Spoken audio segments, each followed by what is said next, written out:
Hello friends, myself Rameshwar.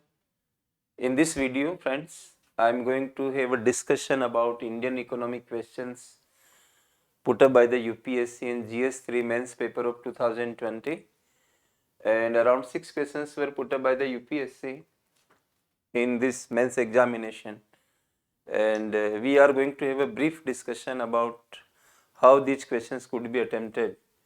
So let us have that discussion one by one. Okay.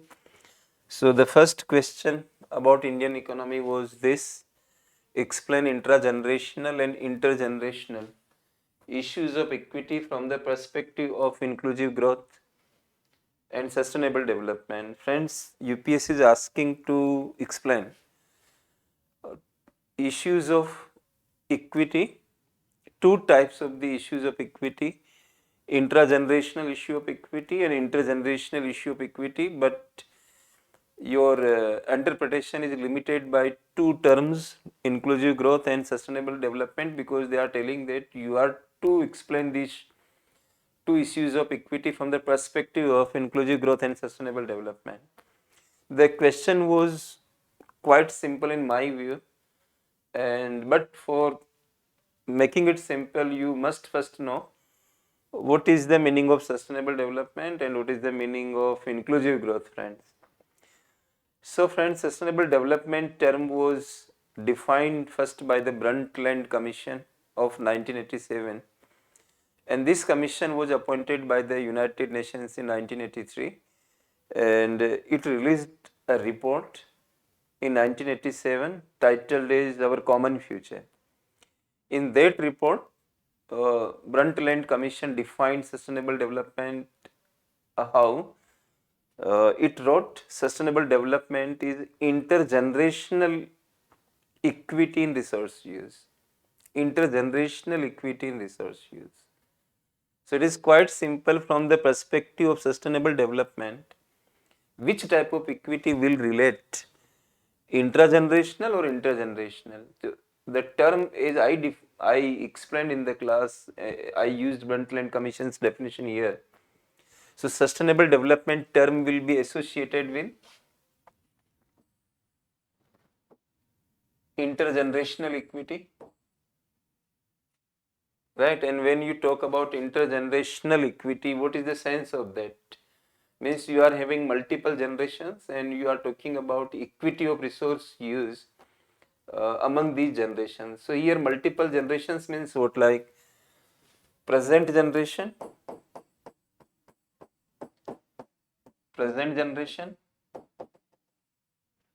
and future generation, friends, future generation.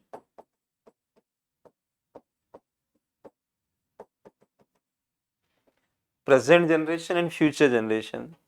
So intergeneration, when you are having more than one generations, then only you can talk about like intergeneration, intergenerational or intergeneration. Like when you say interstate trade means what, like trade between two states or more, right? You cannot use this word interstate trade for a particular state only. If two or more states are there, then only you can use the word interstate. Similarly here, intergenerational equity means what, like equity of resource use between at least two generations. Here present generation is one generation and future generation is another generation, and there must be equality between two generations. So I am writing the sign of equal, and these two generations must be equal regarding what? Resource use. That was the definition of the Brundtland Commission. And as you know, present generation is more powerful because it is having the control over the economic resources. And if economic resources are overexploited by present generation, the future generation may be left with quite less amount of resources, and their living standards, their life will be disturbed. So Brundtland Commission said that there should be equality of resource use between present generation and the future generation. And presently this issue of equity is there because if you see ecological footprint of the present world, right, the value of ecological footprint is 1.6. So what is the sense of ecological footprint being equal to 1.6? If you study institutes like New Economic Foundation, they have made a research, right? And ecological footprint shows pressure of mankind over natural resources due to consumption. So if you see our present level of consumption and living standard, we need 1.6 ecological footprint means we need 1.6 earth planets to maintain our living standard. So you can easily understand that presently there is no equity between present generation and future generation regarding resource use, and this is presently an issue of equity. And I gave you the reasoning. One fact I gave you, 1.6 earth planets are required to maintain our present living standard in future also. So from where we will be bringing 1.6 earth planets? Definitely the coming future generations will have to suffer quite lot because we people presently are over exploiting earth planet, right? So in this way you can discuss this issue of intergenerational equity, friends. So I think you are getting it. Now if you see inclusive growth, okay, this term, this is a debate between rich and poor, right? You can also say that rich poor divide. Okay, so if you remove rich poor divide, you say that inclusive growth is there. So rich poor type of discussion is not a discussion about present generation or future generation. When you say there are some people who are quite rich, when you say there are some people who are quite poor, you talk about present situation, right? As we often study, if you take the case of India, top 1% of India's population is holding how much wealth of our country? 51.5% wealth is being held by top 1% population. If you study global wealth report, which is every year, which is released by Credit Suisse, global wealth report. I am quoting this data of global wealth report 2018. Though after that also two reports have been released, global wealth report of 2019 and global wealth report of 2020. But fact which I am needing in my class is from that report. So top 1% of Indian population, the richest 1% of Indian population is holding 51.5%, and interestingly bottom 60% of India's population is holding only 4.7% of India's wealth. Can you call it inclusive growth? So it creates the issue of what, like intragenerational equity. Within one generation, we are talking about issues of equity between rich and poor people. So friends, I think you can easily understand it. So this question was to be done by the students in this manner, and two or three facts are required, otherwise you cannot explain the issue of equity. You have to explain it. So how you will explain until unless you are able to give facts to the UPSC, right friends? So this is over, friends, and let us move to the next question. So the next question is about this, like define potential GDP. Very interesting question. Define potential GDP. Potential GDP is a term you are to define, right? And then you have to explain its determinants, which factors determine potential GDP, and what are the factors that have been inhibiting India from realizing the potential GDP, right? So in the next part of the question, you are to highlight the factors which have been working like barriers for India to achieve its potential level of GDP. So friends, what is potential GDP? First of all, we need to understand potential GDP is nothing but what, like GDP at the full employment level in theoretical way. Here you need slight knowledge of theory of economics.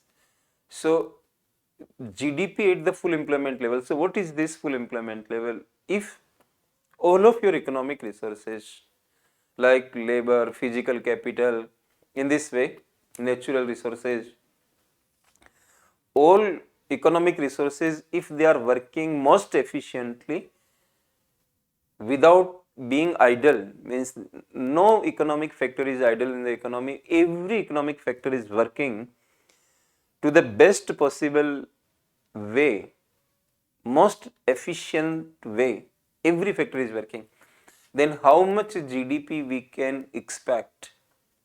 That is potential GDP of a country. And there is a term actual GDP. So often economists compare actual GDP of a country with the potential GDP of a country. And if there is difference, then we use the term GDP gap. So friends, for the next time, you should be ready that UPSC may ask the question about what is GDP gap. They can ask you in the PT examination also, they can ask you in the mains examination also, friends. So first of all, I made the point clear regarding potential GDP. Potential GDP is nothing but what, like all economic resources of a country are being fully utilized and most efficiently utilized, then what is the maximum production which we can expect, right? So this is potential GDP. And friends, potential GDP is determined by which, factors. We can have a look on the board regarding these factors. So friends, like we can talk about a country. Country is having boundary, like this country. You may call this country as India also, okay? And which factors will determine potential GDP of this country, our country, India, or any other country for that matter?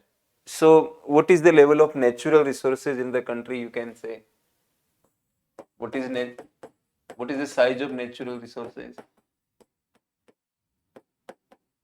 Higher the size of the natural resources, more potential GDP you can expect.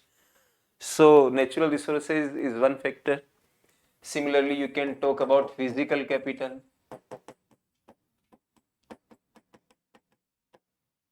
Physical capital means machines, equipments, buildings, right?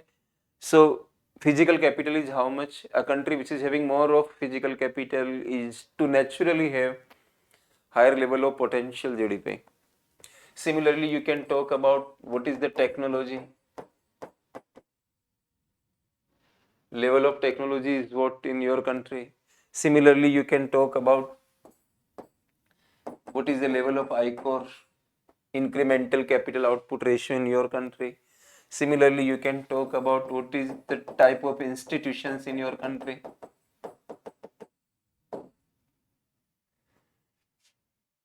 Right. Similarly, you can talk about human capital. In this way, you can give some factors, but at least you should give all these factors which I wrote upon the board. Institutions here means political institutes are what? Are they doing corruption or what? Democracy and democratic institutions are working how? Social organization is working how? In institutions, you can include our society also, social organization also. And if a country is having conservative, orthodox type of society, then your economic performance will be suffering. As we see in our country, people can spend more money on death ceremony and they cannot make investment in their agriculture as we see in rural areas. So people spend more on marriages. So they give more value to society rather to economics. So friends, institutions are also important. In this way, you can count the factors which can determine the potential GDP of a country, right? And we can make a diagram also to better understand potential GDP, GDP gap, actual GDP, etc. So first of all, I defined the factors, okay? And potential GDP is nothing but all these things are working to their best level, then how much GDP you can expect, that is potential GDP. Now, we can understand this GDP gap and other things, okay? So, we can make a diagram for this.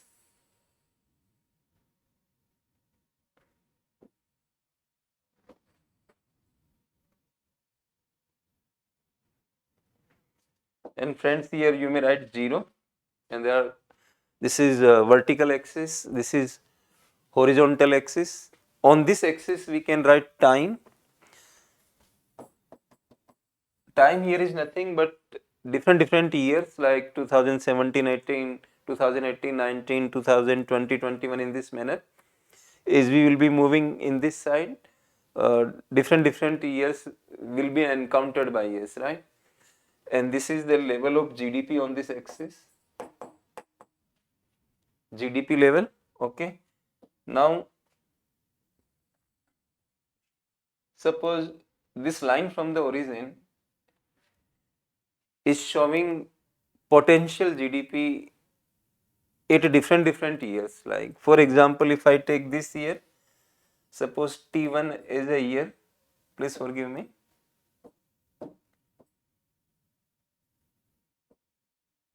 Suppose I am taking this year as T1 is suppose any year, okay. So what is the level of potential GDP for this year? So I need to go in this on this curve and then come into this side. So for this year, this is the level of potential GDP in this manner. When you go to the next year, potential GDP level is becoming higher. So one thing I want to say to you, potential GDP never remains constant, because number of economic resources keep increasing. As we see, every year people make investment and new machines are purchased, so productive capacity of the economy will increase. Therefore I made a straight line like this, and as we go into different new years, we encounter with higher level of potential GDP. So I am removing this.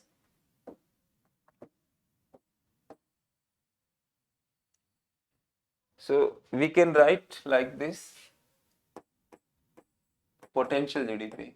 This line from the origin is showing the level of potential GDP. Okay friends, now actual GDP, we need to make a curve for actual GDP. So I am making a curve like this. This curve is the curve of actual GDP.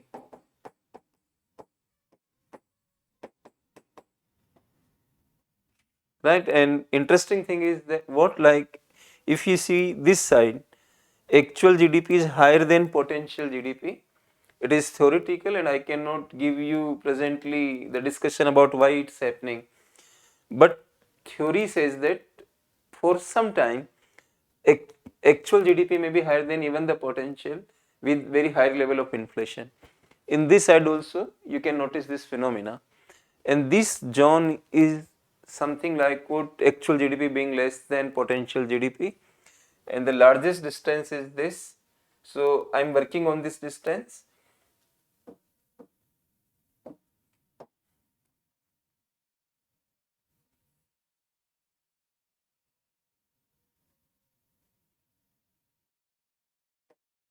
So friends, suppose at T1 time period or T1 year, actual GDP is very less than the potential GDP. Okay, and we can write here, this is called friend GDP gap.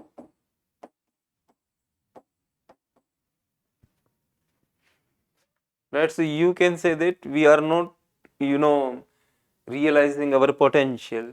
You can use this curve for India, like our actual GDP is quite less than potential GDP, and UPS is asking what might have been the factors responsible for such type of predicament or situation. Here you can write multiple things like we are not having world class infrastructure, our labor productivity is quite less. It is said that India's labor productivity is just 1/3 of the Chinese labor productivity. So this is also an issue, and we are having complicated business environment. You can talk about that also. Our I-core value is quite high, incremental capital output ratio. And friends, if I-core is higher, it is not supposed to be good, and capital efficiency is supposed to be quite less. We in India use all the technology, our saving rate is quite low, our investment is quite low, our capital formation is quite low. our governance structures, corruption and other factors are also there. So you can give factors like this, which you can say that they are responsible for stopping India from realizing its potential. So these factors you can count like lack of world-class infrastructure, you can say less labor productivity, you can say use of older technology, you can say less progressive institutions, you can say uh, less human capital in our country, right? You can say low saving rate, you can say low investment rate, you can say high I-core. So these points are enough to attempt this, question. So dosto, you can do, my friends, this question in this manner. Okay. Now we can move for another question, friends, like what are the main constraints in transport and marketing of agricultural produce in India? So it was quite simple question relating to current affairs, because presently it is quite in news, like because government of India uh, brought three farm acts, and all are related to agriculture produce. Okay, so here you can give some constraints, right, which are the constraints in transport and marketing of agricultural produce. So some points you can mention, like you can say connectivity is one issue, like most of the villages in our country are not well connected with all weather roads or railway network. So connectivity is one issue, right? So transportation difficulty is there. And in rural areas, slow moving vehicles are used.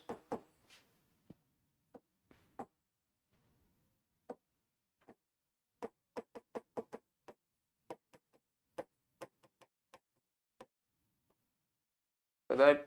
So vehicles are not faster, and means fuel consumption is very high. So slow moving vehicles are used, like carts are used or jugards are used.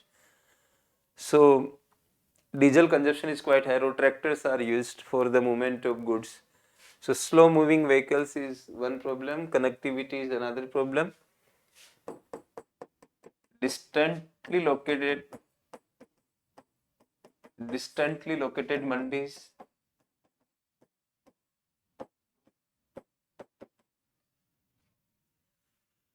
Mandis are not near to farmers in our country. Like if you see the present situation, we are having one mandi on an average for the total area of 454 square kilometers.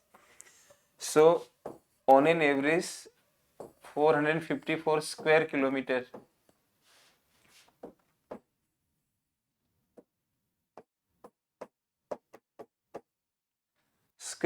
area we are having one mandi. And if you see National Farmers Commission, it said that there should be at least one mandi in the radius of 5 kilometers, from a village.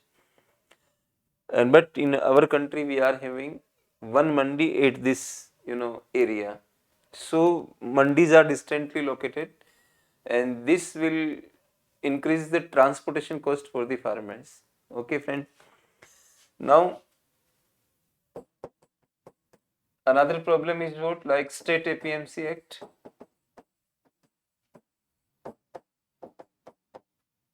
does not allow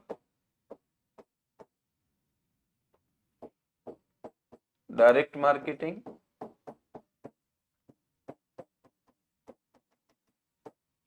and contract farming.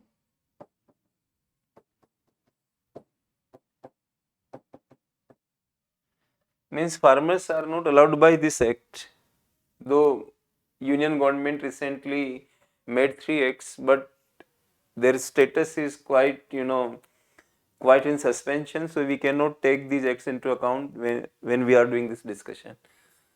So the which situation is already going on, that we need to take into account when we are going to attempt this question. So State APMC Act is presently the main regulating act of the marketing of agricultural produce in our country. That act, if you study, does not allow direct marketing. Farmers cannot directly sell their goods to the consumers, producers, or other people. They need to first take their goods into APMC mandis, and then secondary sales can be organized. Primary sale is to be done in the APMC mandi, and through the traders then next sales can be conducted. But directly farmers cannot sell their goods to any person. Similarly, State APMC Act does not allow contract farming. Okay, go for the next point. There are multiple points. Large number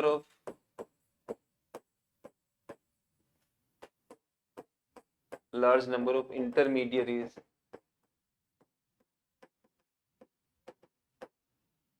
in the marketing of agricultural produce.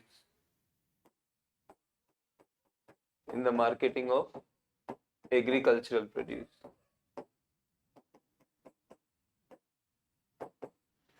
In India, large number of intermediaries or traders are found in the marketing of agricultural produce. Around 5 to 6 intermediaries are found in our country.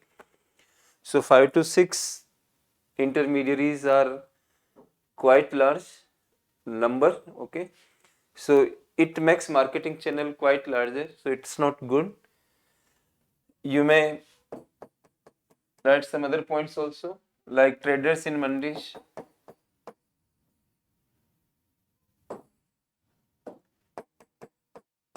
Traders in mandis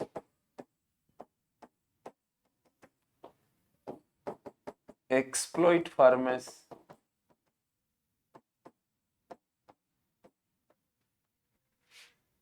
in various ways.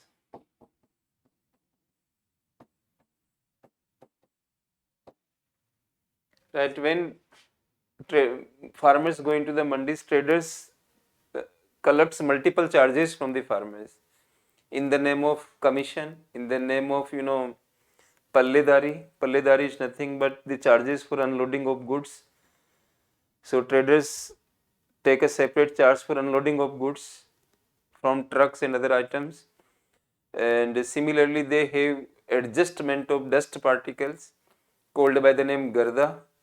So when farmers give their goods or sell their goods in mandis, the total weight is not counted. Some weight is removed in the name of dust. Suppose a farmer is selling 100 kg of an item, then the traders will not count 100 kg, they will count 90 kg or like that, and they would say that remaining amount is dust or garda. So we will not be giving you price for the whole quantity of 100 kg in this way. So, and they also take charges of weighting, right? So if they are already taking commission, then why they are separately taking charges for weighting the goods? This is called tulai.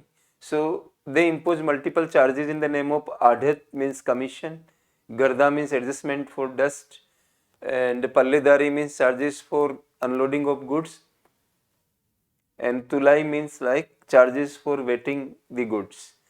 In this manner, like farmers feel a big problem in marketing of their items, right? Similarly, you can say mandi administration imposes multiple taxes in mandi area in the name of marketing fees, in the name of VAT, purchase tax, Gramin Vikas Shulk, Nirashrit Shulk, etc. etc. Apart from this, multiple point levy of market fees is also imposed.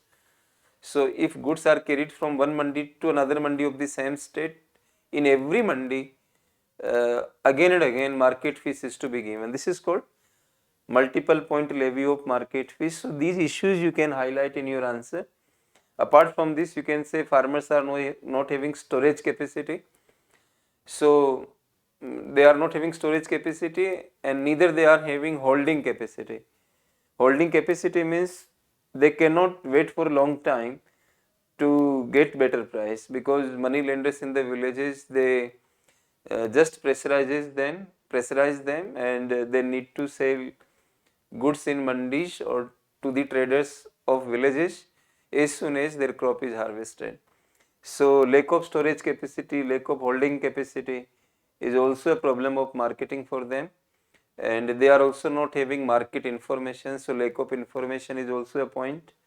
And right, these points you can count in the count as constraints for the transportation and marketing of agricultural produce in our country. Okay friends, and one more thing also you can mention, in mandis grading facilities are not there, so all the goods are considered to be homogeneous sort of goods, and differential pricing is not applied, and better quality goods, inferior quality goods, they are jumbled together, and one price is quoted in auction. So such things you can mention in these constraints, friends. In this way you can attempt the question. Okay friends, so now we can move for the next question, friends. So next question is about this: what are the challenges and opportunities of food processing sector in the country? How can income of the farmers be substantially increased by encouraging food processing, right? So there are two parts of this question. First is about the challenges and opportunities of food processing sector in the country. So for the development of any sector or industry, it is necessary that both demand and supply sides should be stronger. For any industry to develop, demand side factor should be stronger, because without demand, how you can produce? And supposing that demand side is quite stronger, we need also to think that supply side is not also weak. Suppose we want to supply a particular item, but because its demand is good, but for supply of any item we need multiple inputs. So whether these inputs are abundantly available or not, that is also an issue, right? If supply side factors are not working good in spite of the fact that demand side is good, we cannot expect good development of that particular sector. So if you see food processing sector or industry of our country, both demand and supply sides are hugely stronger. So we can have a very brief look regarding these factors. So friends, if you see demand side, then in our country, friends, we have large population. So wherever population is good, demand for food items is going to be greatly good, friends. So first thing is that we are having large population in our country. And friends, in various studies by NSS on consumption, it has been found that an average Indian spends more on food items. So higher tendency of spending on food items is also there in our country. So you can say more spending habit, more spending habit on food items is also a plus point.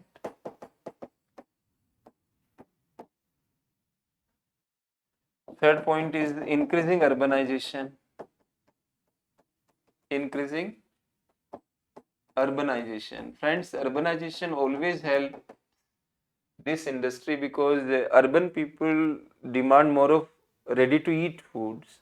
They need prepared masalas and other things, because urban people are busy with multiple type of works, and they mostly go in factories, offices. They are having less time.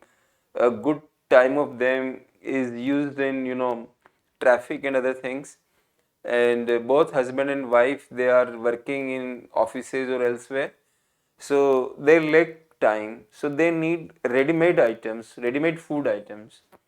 So more and more urbanization helps this industry of food processing, because it creates more demand for food items. So food processing industry helps urbanization, and urbanization creates good demand for the products of food processing industry. Similarly, in the demand side factors, you can include increasing level of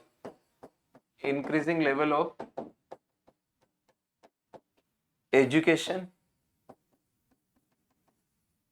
in the country, and there are some research which say that school going students, college going students consume more of processed food items. Educated people are also, they have been found to be consuming more of processed food items because they are aware. One example I can give you in this respect: Yakult is a milk, and an educated person can understand that Yakult is a healthy food item for a person because it is a probiotic milk, and around 6 billion bacteria is inserted in our stomach when we drink that's very small bottle of Yakult milk. So in this way, and similarly we say single tone milk, double tone milk. So educated people can understand what is single tone, double tone, and educated people, they understand that hygienic methods might have been followed in processed milk.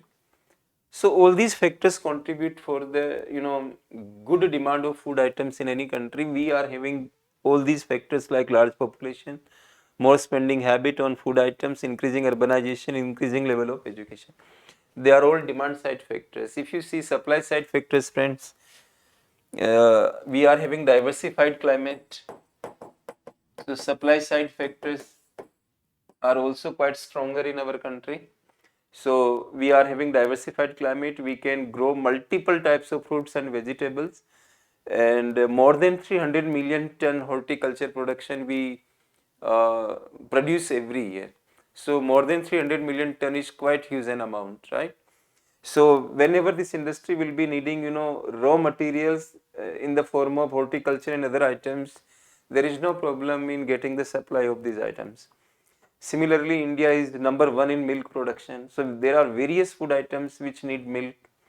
So milk production is quite abundant in our country. Our country is very good in fish production also, and India is number second in fish production, friends. Similarly, India is having good amount of cultivable land, and after USA we are having second place in the world in cultivable land, and around 157 million hectare is operational land in our country. So it is quite good, level of land in our country. So these supply side factors, soil diversity is also quite good. Around 46 soil types are found in our country out of the total 60 available soil types in the world. So there is no problem in that. So this industry is having good opportunity of development in the country because both demand as well as supply side factors are good for the growth of this industry. But in spite of this, we see that this industry is not able to achieve its potential due to multiplicity of challenges which it is facing. So you need to write some challenges before this industry, as the UPSC is asking in this question. So what are the challenges? Here we can use one FICCI research paper in which this industry people counted multiple problems which are working like barriers for the development of this sector. So the first problem is what, like we are having lack of logistics in our country. Logistics is not good. In this term logistics we include cold storage, warehouse, transport, etc. So this capacity of India is not world class. This is number one problem faced by this industry. Second problem is that this industry is not being governed by a comprehensive national policy. It is being governed by multiple central and state laws, and if you are having multiple laws without policy, there will be confusion among the industrialists, and confusion always creates problem for the development. And in the FICCI research, these industry people counted its second biggest problem. Which thing? Like lack of comprehensive national policy. Similarly, we are not having good infrastructure to test food items to find out whether they are good for human consumption or not. So whenever we export goods in other countries, they create barriers for our exports, and our laboratories are not able to find out the problems regarding these goods. So we must have good laboratory infrastructure for the testing purpose, but it's not good in our country. That is also a big problem. And you might have heard about a term SPS, sanitary and phytosanitary measures. This term is associated with WTO, and it is a kind of rule in which it is said that every exporter country of food items is to follow hygienic standards of international level, and if a country is not found to be having such type of compliance, then the importing country can impose bans. So we see that most of the times developed countries like USA, they impose bans on our exports of food items, right? This is also a problem. There is a problem of getting raw materials by this industry because contract farming is not allowed by the state APMC Act, and it becomes quite difficult for the units of this industry to get right quality raw materials at appropriate times. So they are to search their goods in different mandis, and supply chain becomes fragmented and cost becomes quite higher. So it is a kind of upstream supply chain management related issue that has also become a big challenge for this industry. And downstream supply chain management issue is also there before this industry in order to make processed food items available to consumers. This industry units are to use multiple unorganized traders at the retail and wholesale level. So this supply chain becomes elongated due to this thing. So taxation related issues are also there. Generally processed food items are put under high rates of GST. It negatively impacts demand for food items. So these challenges you can mention for this sector, and they are working like barriers for the development of this industry. And now you can say how farmers can, their incomes can be increased. So if this food processing sector is working good, then food processing sector will buy goods from farmers because most of the items which they need are from agriculture. So when food processing industry will create good demand, farmers will get more price. In this way, income of the farmers can be substantially increased by developing this food processing sector, and it is a kind of integrated development because when this industry grows, the rural sector will also grow, the agriculture will also grow, the farmers will get more price. So in this way you can explain this question, right? So this is over, friends, and now we are moving to the another question, and this question is like this: explain the meaning of investment in an economy in terms of capital formation. So we need to define investment in terms of capital formation in the economy, and then they are asking discuss the factors to be considered while designing a concession agreement between a private entity and a public entity, right? So first part is what we are to define investment in an economy in terms of capital formation. So friends, like many a times investment is this word investment is also used when we purchase shares, bonds, debentures in the share market, or mutual fund units. When we purchase, we often say to our friends that I invested money in the share market, I invested money in mutual funds. So investment, this is also a kind of investment, but this does not create capital in the country. Capital formation means what? Like when we go for more number of machines and equipments, when we purchase any machine and equipment, when we construct a building, when we go for biological resources, like a farmer is purchasing animals, when you purchase software, means capital formation is nothing but what it improves productive capacity of the economy. So investment here you have to define in that way.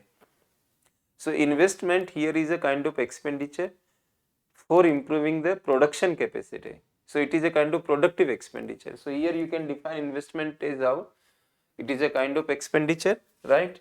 So investment is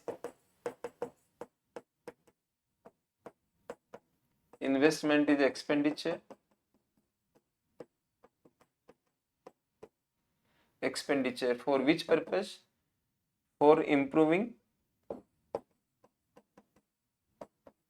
for improving productive capacity. Productive capacity. And this expenditure is on what, like you can say this expenditure is on like machines and equipment, machines, equipment,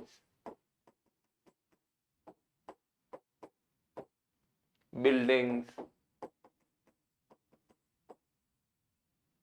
biological resources,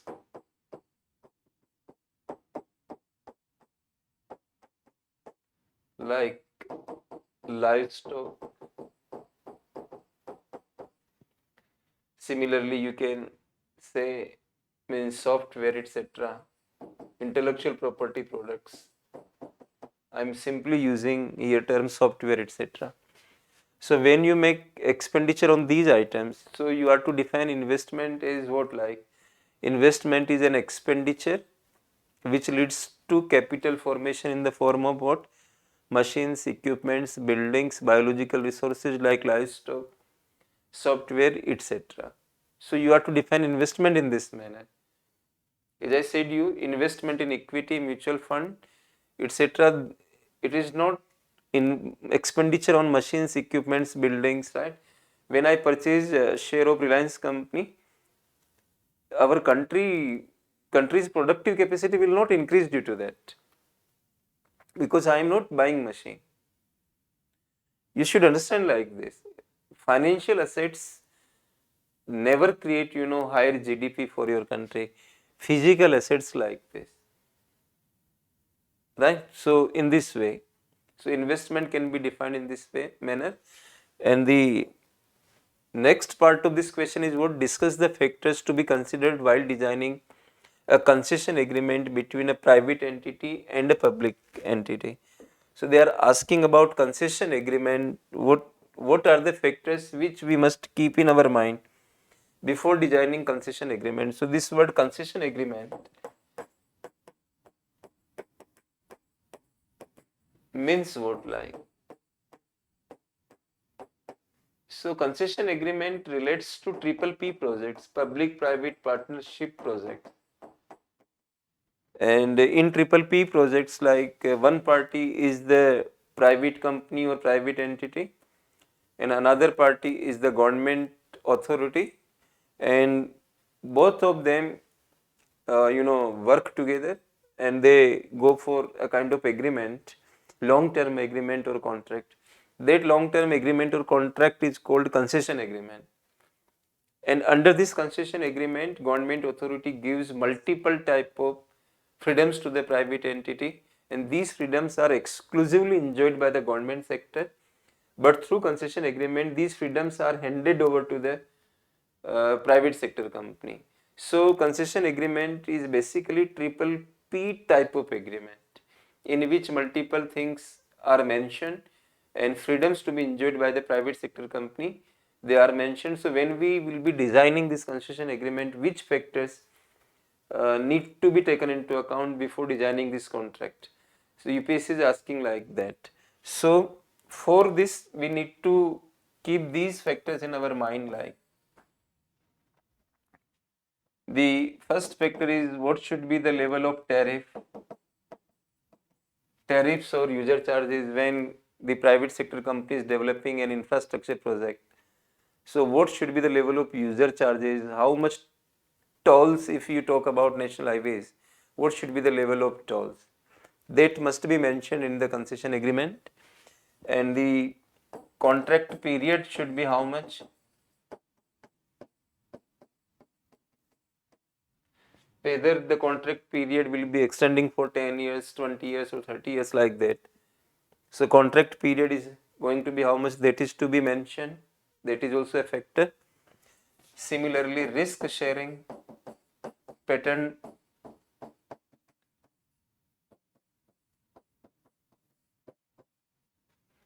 risk sharing pattern is also to be mentioned, right friends? What is the meaning of risk sharing? Because two sectors are joining together. Two types of entities are joining together, private entity and public entity. So which type of risks will be borne by the private sector company and which type of risks will be borne by the public sector company.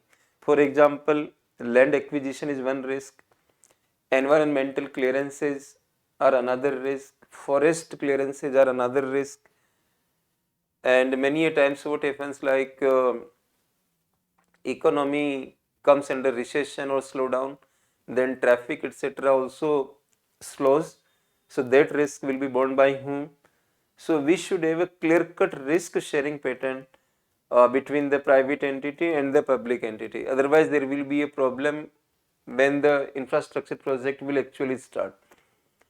So litigation will take place if you do not properly allocate risks among two type of entities. Whether we are able to renegotiation of terms is possible or not, we need to mention in the agreement, because sometimes what happens, like initially we are not able to properly understand the terms and conditions and their impacts in future. So there occurs a need of renegotiation. So we need to mention whether this renegotiation is possible in future or not. That may also form the factor of consideration before we design concession agreement. Similarly, we can also mention, keep into mind the quality of service,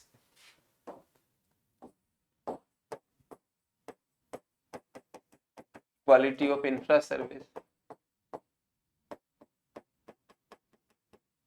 This factor can also be taken into account. And finally, you can say, well, if there is any dispute between two parties, so what should be the dispute settlement mechanism? So dispute settlement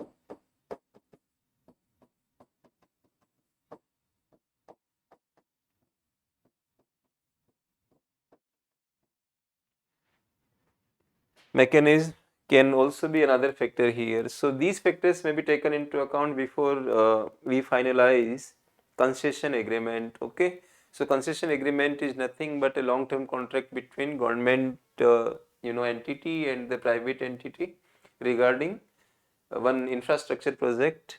Okay, so I explained this question. Okay, now next and the last question is about goods and service tax, right? So what is the question? Let us read it. Explain the rationale behind the goods and services tax compensation to states act of 2017. How has the COVID-19 impacted the GST compensation fund and created new federal tensions? So the first part is asking about the argument, why this act should be there. Rationale means what is the strong reasoning behind this compensation sort of act. GST compensation act, it's very simply called as GST compensation act of 2017, and this act basically talks about compensation to states in case of revenue loss. So why this act should be there, UPSC is asking. We need to explore the reasoning behind this act in our country. So we are having discussion about this. You must be knowing, friends, like India's GST is destination based, right? We are having various features of our GST. One feature is what? It is destination based. Another form of GST is origin based, but we are having destination based. And these terms, origin based, destination based, these terms are used where interstate trade takes place. So one state is destination state, another state is origin state. If goods from Gujarat, they are transported to the state of Delhi, then Delhi is destination state and Gujarat is origin state. And friends, what's the matter here is, you know, GST is having two components. CGST is one component and SGST is second component, and GST rate is divided equally among the center and states. For example, GST is 18%, then 9% is CGST and 9% is SGST. In the GST, one important feature is of ITC, which is called as input tax credit. Under this, what happens? As a manufacturer, suppose I am purchasing goods from any person, suppose. For example, as an owner of institute, you can think like this. If I am purchasing this smart board, then I am paying GST on this smart board to the seller, and seller will deposit that GST to the government. Okay, so a smart board is input for me, and GST which I paid on this smart board is a kind of input tax for me. Okay, under the ITC system, the tax which I am paying while purchasing this smart board will be refunded to me, or I can offset that. Two options are available to me. So when I will take fees from the students, I will impose GST on the students. So whatever GST I will collect, I will deduct GST which I paid on this bond. This process is called the feature of ITC. Overall, we can say that the manufacturers, service providers, traders, they adjust the tax which they pay while purchasing the goods from the tax which they collect. So finally, there is no tax burden on them. But friends, this facility is not available to the consumer because he is not manufacturer. For him, we do not use the word input. When he purchases any items, when we as a consumer eat burger in McDonald's, we cannot say that burger is input for me. So there is no issue of input tax credit for consumers. So in real way, consumers are the taxpayers because manufacturers, traders, they keep adjusting whatever taxes they pay. So whatever taxes they pay, they again take it back. But consumer is the real taxpayer. Okay. So forget about CGST, right? Now think about SGST. So whatever SGST I will pay on this bond, I will remove that tax from the SGST which I will collect from the students. So what is happening, friends, here? If Gujarat is exporting goods in Delhi, so Gujarat government gave ITC to its manufacturers and consumer is living in Delhi. So whatever SGST consumer will give, destination based system says that the SGST will be kept by Delhi government. It will not be given to the Gujarat government or will not be shared with the Gujarat government. So Gujarat government refunded money to the manufacturers in the form of ITC, and the final tax payer is consumer who lives in Delhi. So Delhi government is getting benefit and Gujarat government is not getting any benefit in this interstate trade. So naturally, due to destination based GST, there are some states which are apparently to suffer revenue loss. So central government understood it.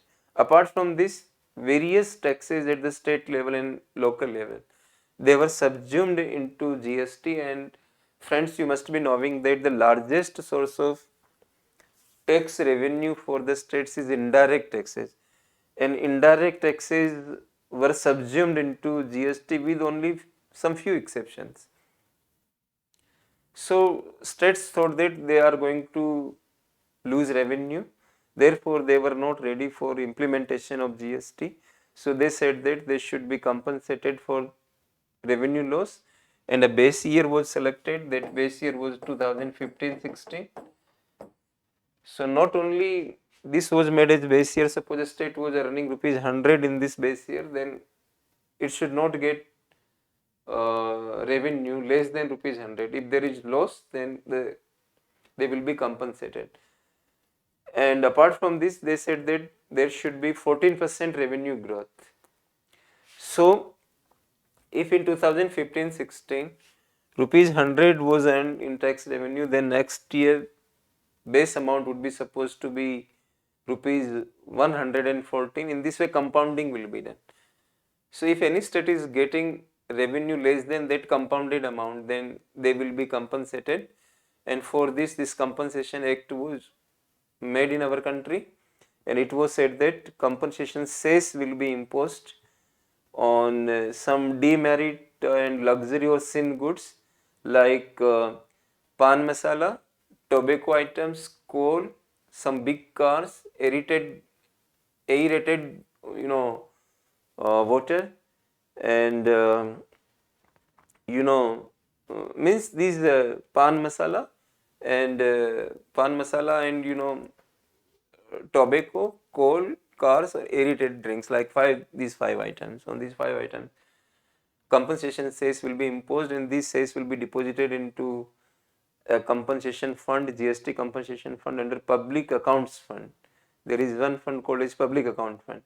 So GST compensation fund is the part of that, and from that fund states will be compensated. This arrangement was done under this act. So I gave you the rationale behind why this act was created, right, and what is the system, and what happened due to COVID-19 episode. Revenue loss of rupees 3 lakh crore took place.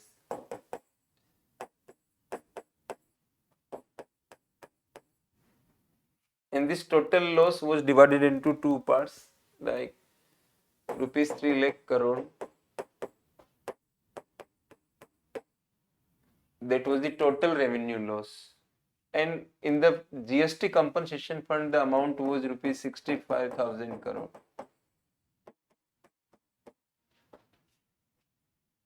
And the remaining amount, like rupees 2,35,000 crore, was divided into two parts. Rupees 97,000 crore and rupees 1,38,000 crore. So the central government said that revenue loss due to GST implementation is this only, and that amount is due to act of God. Our finance minister used this word, act of God. So COVID-19 is an act of God. So state government said that they are not understanding this language, and it is the duty of the center to fully compensate them, while central government said that nowhere center word is written in this act, only GST council word has been written. So GST council can only resolve this issue, but center said that you can borrow from the market, and two options were given by the central government, but the state government said that no, you should borrow. Why we should borrow? In this way, federal tensions were created due to this COVID-19 episode. So this is overall the crux of this question, friends. So I conducted this explanation, friends. I tried my level best to give you certain inputs. So friends, thank you for watching my video, and see you in the next video on any topic in future. Okay friends, goodbye.